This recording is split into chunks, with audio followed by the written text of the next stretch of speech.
So we're here now with our diamond sponsor of Identity Week Europe 2024 here at the Rye in Amsterdam. I'm joined by founder and CEO of iProov, Andrew Budd. We've spoken on many occasions before. It's great to have you back at the event. You've got a wonderful stand. You specialise in biometric verification, authenticating the right user at the right time. And we've discussed this many times before. Why are biometrics increasingly important for remote identity verification? Following on for last year. So, with COVID and after COVID and the increasing digitization of the world, more and more transactions are taking place remotely. And up until recently, people's identities have just been confirmed as just being a set of information, a set of facts about me. People are beginning to realize that that's not enough, that you have to bind those facts to real human beings. Trust doesn't reside in facts, trust resides in human beings. And that moment of binding between the facts and the human being, that's a really dangerous and difficult thing to do.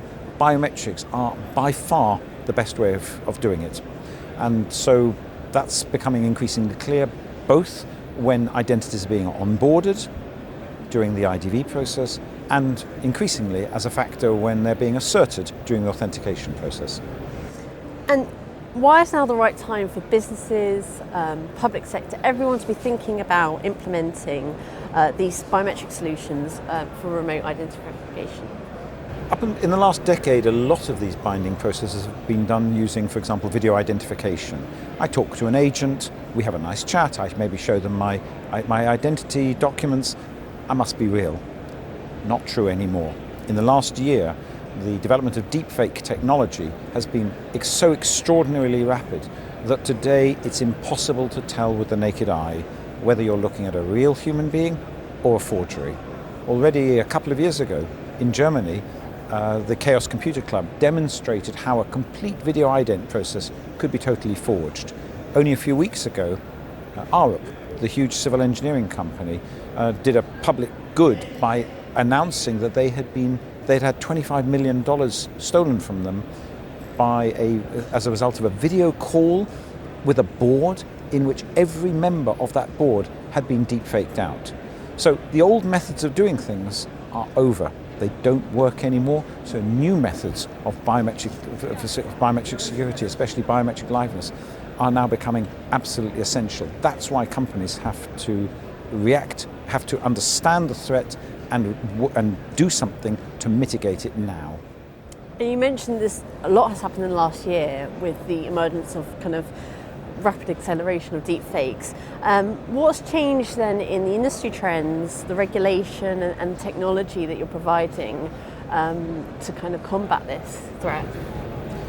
So it's at the core of our business that we are continually observing the attacks in the wild.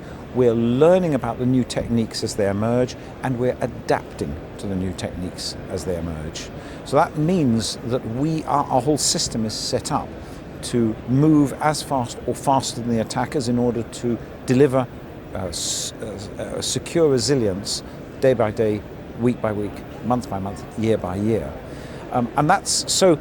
Sometimes people ask me, Andrew, what's your strategy? And I say, it's a little bit like asking a hamster on a wheel, what's your strategy? And the answer is, as the wheel spins, stay where I am. We're now almost 200 people dedicated specifically to the task of keeping our customers and members of the public safe against deepfakes. And our mission today, tomorrow, next year will be to continue to deliver that security. And you're fighting really AI with AI, aren't you, with biometrics against deepfakes? Is that a problem? Does it work? It's a very hard problem to solve, and a lot of industry players underestimate it. It does work. It works extremely well. Because we have this total visibility, we know when attackers are successful and when they're not, and we know for how long they're successful. And our success last year was extraordinary. It's not magic. We have two fundamental things that make our science-based approach work. One is that we illuminate people's faces with a rapidly changing sequence of colors. That creates a very difficult problem for the deepfakers to forge accurately. And secondly, we have our security operations center, which is continually monitoring and giving us a visibility, enabling us to adapt. Every time an attacker attacks us, we learn everything about what they're doing, they learn nothing about what we're doing. And so that information advantage, that information asymmetry, enables us to stay ahead of the attackers. We're the only company in the industry that has such a biometric security operations center, our ISOC. We wish more companies would take the problem seriously enough to invest the considerable resources and expense to build and operate such a thing, because that would make the industry safer. And how does that kind of translate to your use cases then? You know, the use cases in the industry, how this is implemented at the moment? So for a long time, one of the big use case has been onboarding, as part of the IDV process. We've had enormous success working with our partners such as InverID, read the document contactlessly to get a really secure information package off the document, one that can't be tampered with and forged. Combine it with a really secure face capture and match. Put the two of them together in 35 seconds. You've got an IDV capture process that is better than if it had been done in person, and that's being used by governments and by financial institutions and trust service operators all over the world. It is certified to EID level of assurance high.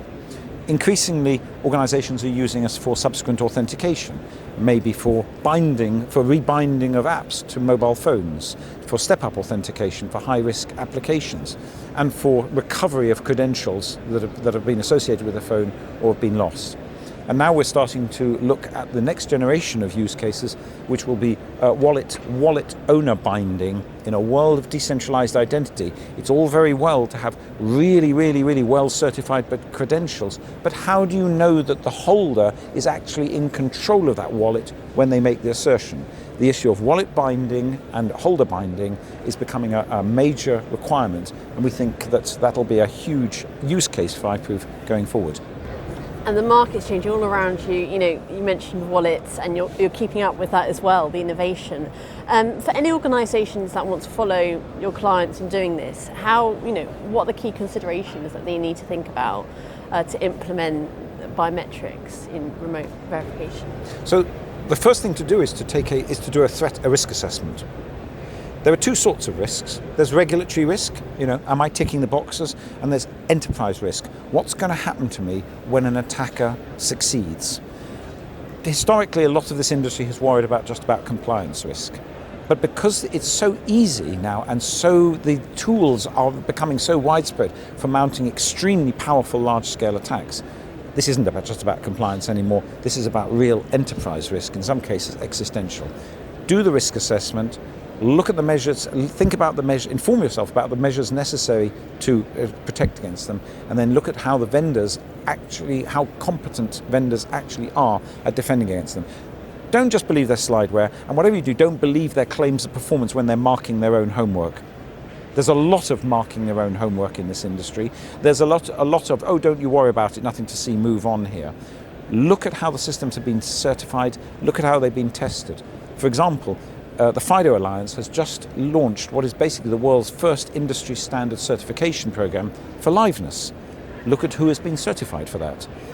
Spoiler alert, today iProov is the world's only FIDO certified biometric liveness solution, but I'm sure there will be others. Look at the certification, look at the business process, look at which customers have done enough due diligence on a solution to actually give you confidence that it's going to keep you safe, keep you as a customer and your customers safe against the threats and the risks that you've identified at the start of your process. At the beginning of my career, many years ago, after a cyber attack, I was asked by a journalist, Mr. Budd, in this scandal, you and your company, were you complicit or just recklessly incompetent? I'd urge customers out in the market, never find yourself in the position of having to answer that question. You're not there now. Thank you so much. I've been talking to Andrew Budd from iProov about ensuring genuine presence, isn't it? Thank you very much.